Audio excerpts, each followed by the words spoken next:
کپتان خود فریبی کا شکار ہے۔ ارد گرد ان کا جمکٹا جو خرابی کو ہوا دیتے ہیں، اس میں ان کی بقا ہے، اسی میں ان کا مفاد۔ کیا وہ ان سے چھٹکارا پائے گا یا ان کی نظر ہو جائے گا، یہ فیصلہ اسے خود کرنا ہے۔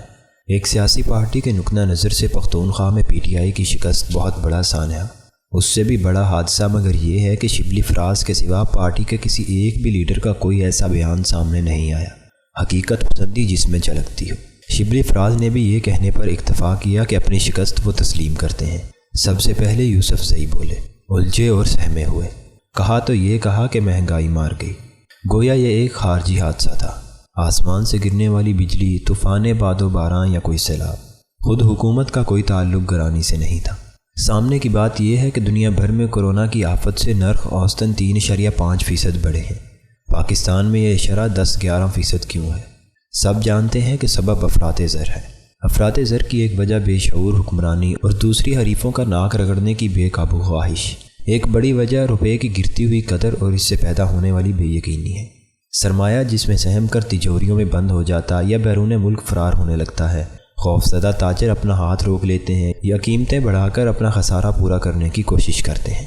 معیشت کا ایک ادنا طالب علم بھی یہ جانتا ہے کہ اقتصادی زندگی میں بے یقینی سے بڑی کوئی بیماری نہیں ہوتی۔ عالم یہ ہے کہ بینک میں ڈالر کی قیمت 180-181 روپے اور چور بازار میں 190 تک جا پہنچی ہے۔ عوامل سے سبھی واقف ہیں، تدارک کرنے والا کوئی نہیں۔ سادہ الفاظ میں اس کا مطلب یہ ہے کہ حالات پہ حکومت کی گرفت قائم نہیں، وہ فیصلہ سازی اور قوت عمل سے محروم ہو چکی ہے۔ سندھ میں حریفوں کی حکومت ہے، ایسے بگڑے ہوئے لوگ جن سے سدھار کی کوئی امید کبھی کسی حالت میں نہیں کی جا سکتی۔ کہنے کو بلوچستان میں بھی ایک حکومت قائم ہے، مگر یہ حکومت نہیں، کوئی اور ہی چیز ہے۔ آج نہیں، مدتوں سے بلوچستان کے اشرافیہ باہم الجھتی آئی ہے۔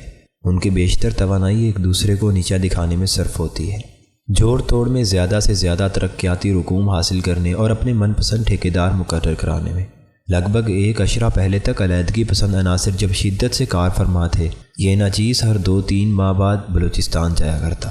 وہ زمانہ جب بعض علاقوں میں پاکستانی پرچم لہرایا نہ جا سکتا تھا، ڈیرہ بگٹی اور گرد و نواح کے علاقوں میں دہشت گرد بھتہ وصول کیا کرتے۔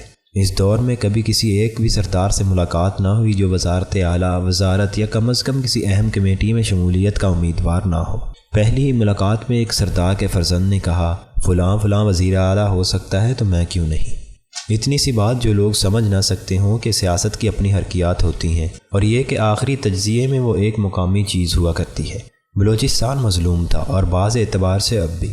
مسائل اپنی جگہ، المناک بات یہ تھی کہ انہماک اور توجہ سے مسائل اور بحران کی نوعیت پر غور کرنے کی بجائے بلوچستان کے اکثر لیڈر صرف وفاق، پنجاب یا عسکری قیادت کو ذمہ دار ٹھہراتے۔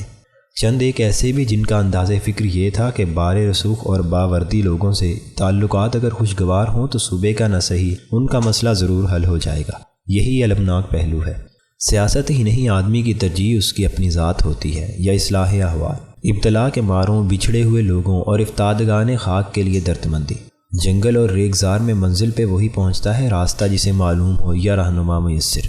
جہاں تک کوئٹہ کا تعلق ہے، ایک طویل عرصے میں چند ہی ایسے لوگوں سے واسطہ پڑا جن کی زیادہ توجہ اس پر تھی کہ دھاگا اس قدر الجھا کیوں ہے اور سلجھایا کیسے جا سکتا ہے۔ ان میں سے ایک جنرل ناصر جنجوعہ تھے۔ غیر معمولی علم، نہ خیرہ کن ذہانت، اگرچہ بہت محنتی لیکن سیدھے سادے آدمی۔ کمال ان کا وہی تھا جو اپنی ذات سے اوپر اٹھ جانے والوں میں ہوتا ہے۔ 14 اگست کی تقریب کے لیے وہ زیارت میں تھے اور ہم 2 اخبار نویس بھی۔ اجتماع سے فراغت پا کر کوئٹہ کے قصد میں تھے کہ جھجکتے ہوئے ایک آدمی نوجوان آگے بڑھا۔ میرا ایک مسئلہ ہے سر۔ بے روزگار تھا اور ظاہر ہے کہ ایک بے روزگار کے لیے چمکتا ہوا دن بھی تاریک رات کی طرح ہوتا ہے۔ نوجوان کے کاندھے پر جنرل نے ہاتھ رکھا، اس کا نام پوچھا، یاد رکھنے کے لیے 2-1 بار دہرایا اور کہا، کوئٹہ آ کر ملو۔ دروازے پر کوئی آپ کو روکے گا نہیں، یہ بھی نہیں تو خط لکھ ڈالنا۔ مایوس ہونے کی ضرورت نہیں، انسانوں کا پروردگار مہربان بہت ہے۔ مشرقی پاکستان کے حوالے سے جنرل اعظم خان مرحوم کا ذکر بہت ہوتا ہے۔ کہا جاتا ہے کہ ان کی مقبولیت سے ایوب خان حسد نہ کرنے لگتے تو 1971 کے المیہ کی بنیاد نہ پڑتی۔ بتایا جاتا ہے کہ ڈھاکہ سے کراچی روانہ ہو رہے تھے تو الوداع کہنے والے بنگالیوں کی آنکھوں میں آنسو تھے۔ جنرل ناصر جنجوعہ کا معاملہ ایک اعتبار سے مختلف تھا۔ اپنے پیچھے ایسا وارث وہ چھوڑ آئے جس نے انہی کے نقوش قدم پر چلنے کی کوشش کی۔ پارٹی اختلافات، مہنگائی، بے روزگاری، بدحکومتی اور خطا کی بجائے خطا کاروں سے نفرت۔ گزارش ایک بار پھر وہی، کپتان خود فریبی کا شکار ہے۔ ارد گرد ان لوگوں کا جمگھٹا جو خرابی کو جو ہوا دیتے ہیں، اس میں ان کی بقا ہے، اسی میں ان کا مفاد۔ کیا وہ ان سے چھٹکارا پائے گا یا ان کی نظر ہو جائے گا؟ یہ فیصلہ اسے خود کرنا ہے۔